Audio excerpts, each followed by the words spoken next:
Assalamualaikum warahmatullahi wabarakatuh. Perkenalkan, nama saya Mas Rahmat Sulistyo dengan nomor NIM 210-243. Beradanya saya di sini yaitu saya ingin sedikit menjelaskan tentang macam jenis pengecoran logam, yang mana materi ini yaitu yang akan saya jelaskan untuk memenuhi nilai ulangan tengah semester atau UTS. Nah, apa sih pengecoran logam itu?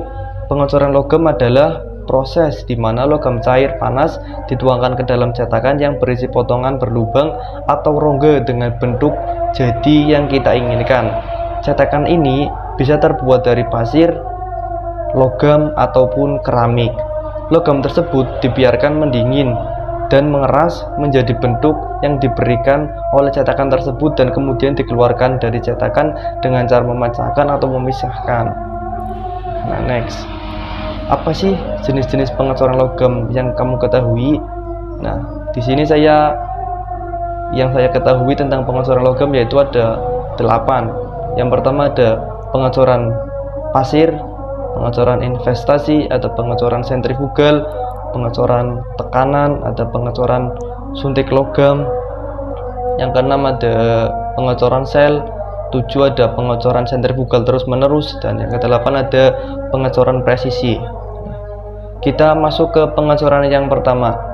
Nah, sebelum kita masuk pengecoran pertama, tentu sedalam proses pengecoran ada kelebihan dan kekurangannya. Nah, kita masuk ke proses pengecoran pertama, yaitu ada proses pengecoran pasir, yang mana adalah sand casting merupakan metode pengecoran dengan memakai media pasir silika. Cara kerja dari pengecoran pasir ialah menuangkan logam panas pada cetakan dan tunggu hingga dingin, kemudian ambil hasil coran yang sudah jadi serta membersihkan sisa-sisa coran tersebut. Nah, untuk contohnya sendiri, hasil pengecoran pasir ialah blok mesin atau komponen otomotif. Nah, untuk contoh produknya hasil sand casting atau metode pengecoran pasir yaitu meliputi ada blok mesin, ronda gigi, komponen transmisi, dan juga ada gearbox. Nah, untuk kelebihan atau kekurangannya yaitu tentu ada kelebihan atau kekurangannya pada pengecoran pasir tersebut, yaitu untuk kelebihannya fleksibel desain, biaya rendah, dan juga pengolahan permukaan yang mudah dan mudah didaur ulang. Selanjutnya yaitu kekurangannya ketidakpresisian, permukaan kasar, batas desain yang terbatas, dan juga pembuangan pasir dan waktu pembuatan cetakan yang agak lama. Next, kita masuk ke yang kedua yaitu pengecoran investasi atau investment casting. Nah, investment casting merupakan jenis pengecoran menggunakan cangkang yang terbuat dari keramik atau plastik yang mengitari pola lilin. Nantinya pola lilin dilebur dan dihilangkan dalam tungku, dan logam dituangkan ke dalam cangkang sebagai proses pengecoran. Umumnya jenis pengecoran ini digunakan apabila memerlukan kompleksitas tinggi. Itulah pengecoran investasi atau investment casting, yang mana pengaplikasiannya yaitu menggunakan plastik atau keramik dan lilin. Nah, untuk contoh produk hasil pengecoran investment casting atau aplikasi pengecoran investasi yaitu berbagai macam komponen pesawat meliputi bilah turbin, cangkang mesin, perhiasan dari emas maupun perak, serta alat bedah implemen ortopedi, dan juga bisa dibuat untuk peralatan olahraga. Nah, untuk kelebihannya sendiri yaitu pada pengecoran investasi yaitu toleransi yang tinggi, permukaan halus, kemampuan reproduksi detail, dan beragam materialnya. Lah, untuk kekurangannya sendiri yaitu biaya awal yang tinggi, waktu produksi yang lama, dan juga pengolahan tambahan serta rendahnya produksi massal. Nah, itu kekurangannya pada proses pengecoran aplikasi investasi atau investment casting. Kita lanjut yang ketiga, ada pengecoran sentrifugal atau centrifugal casting, yang mana sentrifugal Pengecoran sentrifugal adalah pengecoran dengan melibatkan cetakan di bawah tekanan tinggi ke dalam cetakan disebut dengan decasting. Cetakan logam menggunakan bahan utama berupa baja. Material tuang umumnya terbuat dari logam dan besi. Nah, itulah pengecoran sentrifugal yang mana melibatkan cetakan, bahwa proses ini yaitu membutuhkan tekanan yang tinggi untuk membuat benda atau barang yang sesuai kita inginkan dengan cara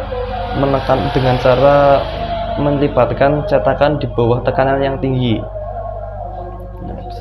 Nah, untuk contoh produk hasil aplikasi pengecoran sentrifugal sendiri yaitu ada cincin logam dan juga piring mangkuk. Nah, untuk kelebihannya sendiri yaitu ketahanan terhadap ketidakseragaman material, struktur seragam, dan kualitas permukaan yang baik. Itulah kelebihan dari contoh pengaplikasian atau hasil produk pengecoran sentrifugal atau centrifugal casting. Nah, untuk kekurangannya yaitu biaya peralatan awal yang tinggi, sulit untuk memodifikasi produk, dan juga tidak cocok untuk semua material. Next, kita lanjut ke yang keempat, yaitu ada pengecoran tekanan atau pressure casting, yang mana pengecoran tersebut yaitu adalah salah satu metode pengecoran logam yang menggunakan tekanan yang lebih rendah daripada metode pengecoran tinggi atau high pressure atau decasting. Dalam low pressure casting, logam cair yaitu dengan cara disuntikkan ke dalam cetakan dengan tekanan yang relatif rendah, biasanya kurang dari 1 bar hingga sekitar 1,5 bar. Itulah yang dinamakan atau macam jenis pengecoran tekanan atau pressure casting.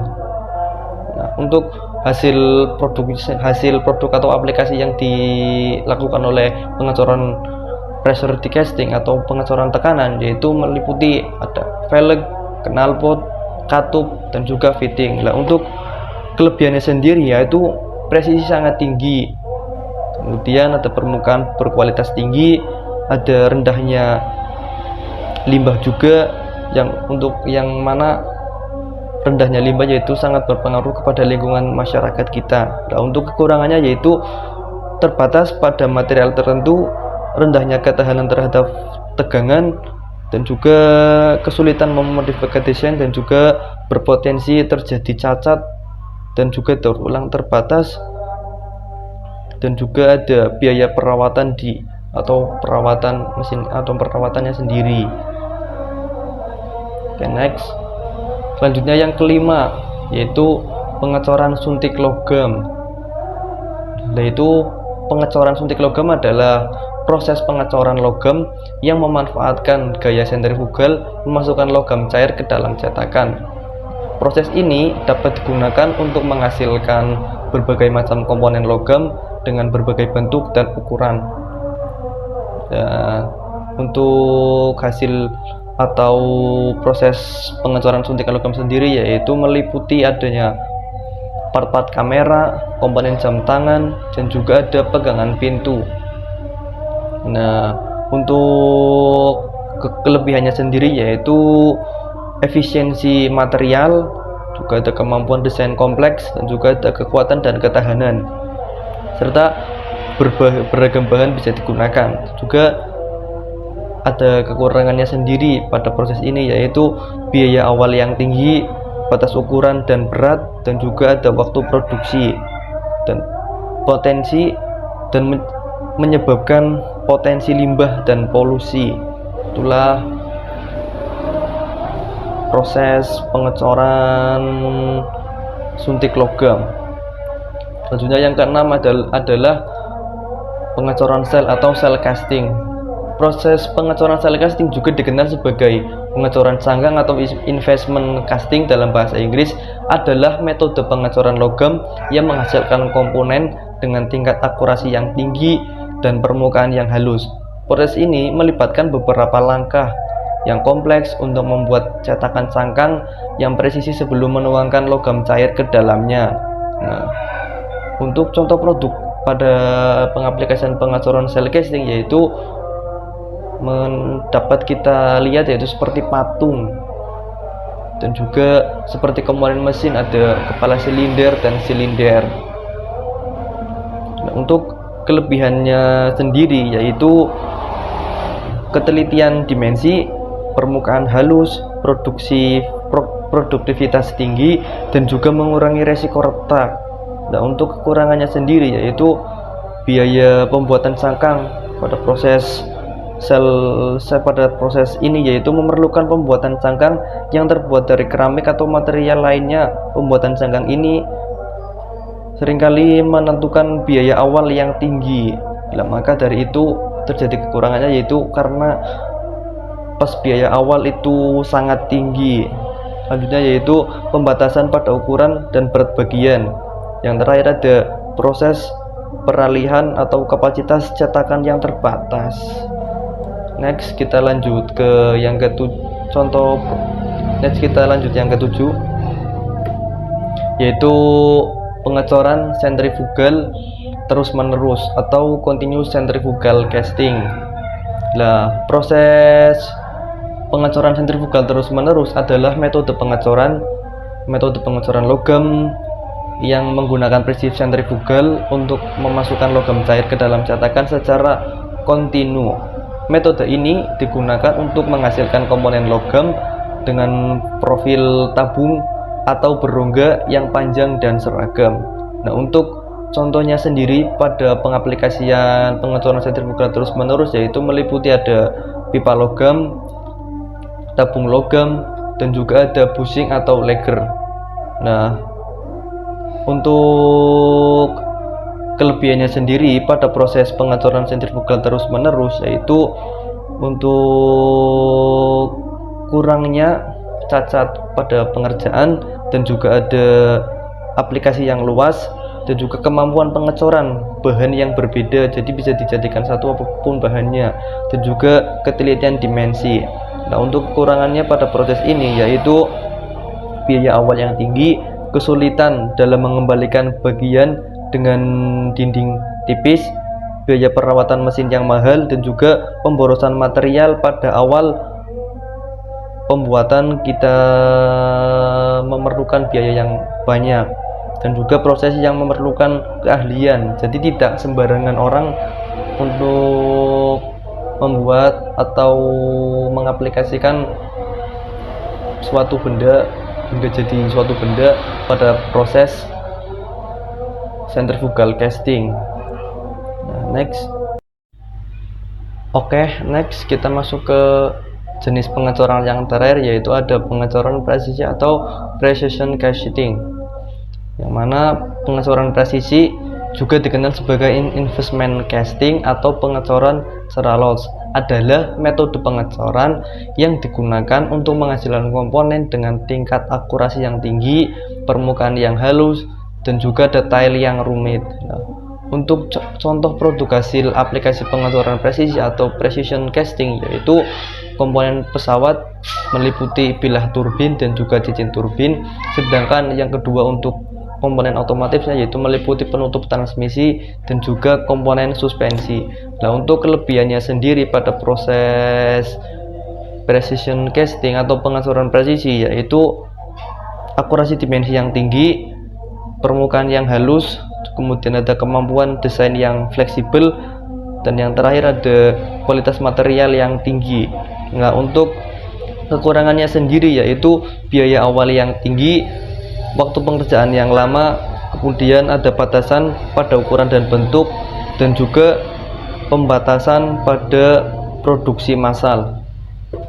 Nah, itu saja yang saya ketahui atau yang dapat saya presentasikan.